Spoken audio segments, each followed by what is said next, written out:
welcome back. Today I'm going to be doing my November wrap-up. It's been a minute since I filmed and uploaded a wrap-up.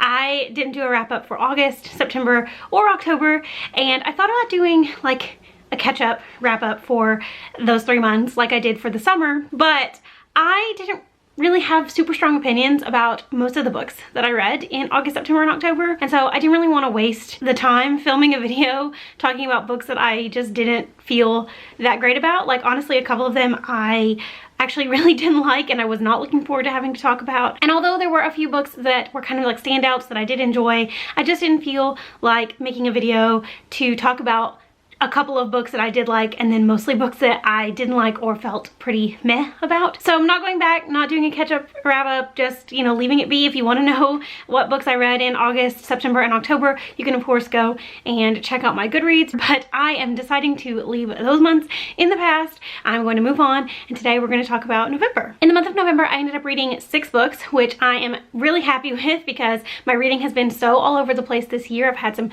really excellent months, and I've had some not so great months. Like, I think in September I only finished 1 book, and so finishing 6 books, all of which I really enjoyed, just felt like probably my best reading month all year long, to be honest. I'm looking at the stack of books here. I read a bunch of long books. I didn't really hate anything that I read. I think I have 1 3-star read and everything else is 4 or 5 stars, which is great. And I read a pretty wide variety of things. I've read some fantasy, I read a mystery, I read some historical fiction, read some nonfiction for Nonfiction November. So just a great group of books that I'm really excited to talk about, and I don't remember what order I read them in. I don't really care what order I read them in. I'm just going to talk about them from top to bottom. So starting off with the first book, actually the most recent book I finished in November was Nevermoor, The Trials of Morgan Crow by Jessica Townsend. This is actually a reread for me. I read this back in 2018, and I decided that I wanted to reread the first book to continue on with the series, and so I did that over the last couple of days,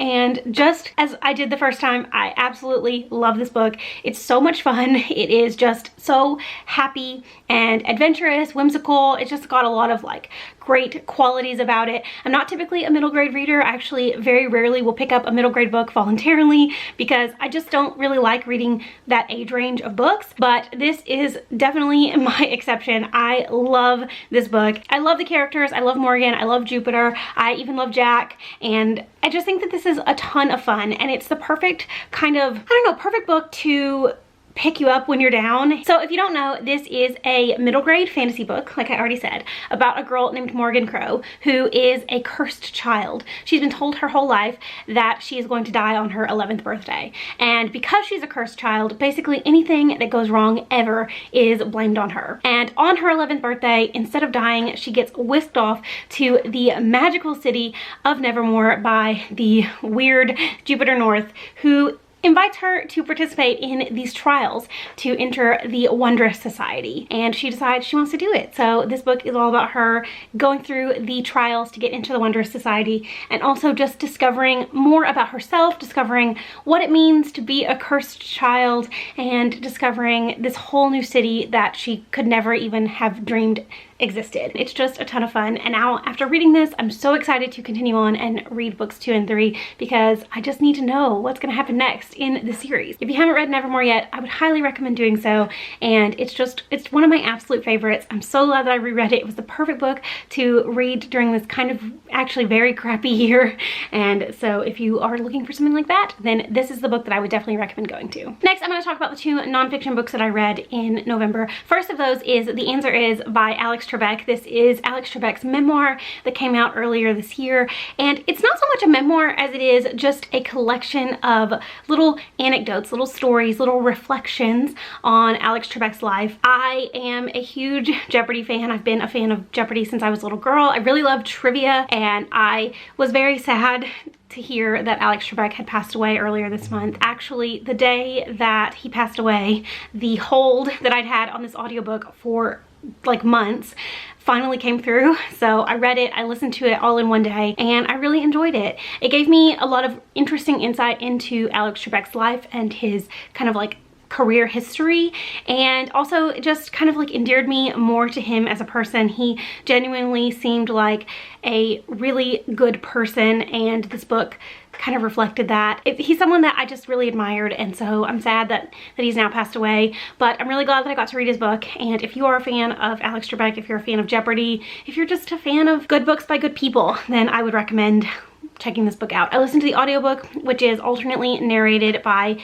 Alex and Ken Jennings, and so if you are interested in that, I would definitely recommend checking it out. I really enjoyed this, and I'm glad that I read it. The other nonfiction book that I read in November was actually the nonfiction book, one of the nonfiction books on my 2020 TBR, and that was The Collected Schizophrenias by Esme Weijun Wang. This is an essay collection all about this author's experience being diagnosed with schizoaffective disorder and how she has chosen to live her life in, you know, the wake of her diagnosis, and also just kind of about her history, even before she was diagnosed, what kind of person she was. I listened to the audiobook of this one as well because the author narrates it, and I really enjoyed this. It was super interesting and super informative for me. I don't really know a lot about schizophrenia or schizoaffective disorder, so getting a little bit of insight into the diseases and getting a little bit of insight into the mind of someone who is living with that disease was super interesting to me. This has gotten a lot of really high praise and a lot of buzz on BookTube and just in the literary world in general because it is alternately very informative and also super personal. I mean, the author goes into a lot of detail about her experience with this disease, and also her experience being committed to mental institutions and just constantly being sick and depressed all the time. I can't really imagine what it's like to live with schizoaffective disorder, but this definitely provided some insight that I am glad to now have. I liked it, and it's really hard to like criticize because obviously it's a very personal story. I am not a person who is living with schizoaffective disorder, so I cannot speak to the experience that this author has, but I kind of wanted a little bit more from it. I don't really know what exactly I wanted from it, but I did feel when I finished it that it was lacking a little bit. Like there was something that was holding me back from truly loving it and from giving it 5 stars. I can't really pinpoint exactly what this book could have done differently to, you know, become a favorite for me, but I did really enjoy it and I would recommend it. I love reading books where I learn something, and this is a topic that I didn't know very much about, so I'm very grateful to have read this, and I would recommend it if it sounds like it would be something that you would be interested in. Next up, another book that I read off of my 2020 TBR was Middlegame by Shauna McGuire. I kind of been putting this book off all year long because, well, one, it's giant and a little bit intimidating, and all the reviews I've seen for it are either 5-star reviews or 1-star reviews. It doesn't seem to be a middle ground type of book. You either love it or you hate it. And those books to me are probably some of the most intimidating, regardless of length or whatever. Books that are so polarizing are intimidating to me, and so I put it off all year, but I finally decided to give it a go in November, and I'm really glad that I finally read it, but I do have some complicated feelings about this book. So if you don't know, this is a sci-fi story about these twins, Roger and Dodger, and at the beginning of the book, they are imbued with the doctrine of ethos by this kind of crazy scientist. Throughout the book, you see these two characters come into their portion of this doctrine. One of them is super skilled with math, numbers are her thing, and she is like basically a math genius. And the other is really good with words, with literature, with language, and that's his thing. And throughout the story, they are constantly kind of kept apart, but in every situation, they keep coming back to each other, and they slowly start to learn exactly what their purpose is. They slowly start to learn exactly what they are, who they are, and their story unfolds from there. It is a really long book. It took me a little bit of time to get through. I alternately listened to the audiobook at times and read the book physically, which I actually really enjoyed that experience. I thought the audiobook was well done, and I liked reading the book physically as well. At the end of the day though, I fell right in the middle with this book. I didn't think I was going to. I was really enjoying it, you know, as a whole throughout the course of the book, but also it's incredibly confusing, and I think it's confusing on purpose. You're never supposed to know exactly what's going on because the characters themselves never know exactly what's going on, and that's totally fine. It's a valid choice for the way a book is written, and I did like the story, and I was super entertained. It kept me engaged the entire time. I never felt bored. I never thought about DNFing it. I wanted to finish it. I wanted to know how it was going to end. I think it was a little bit too long. I think it could have been edited down.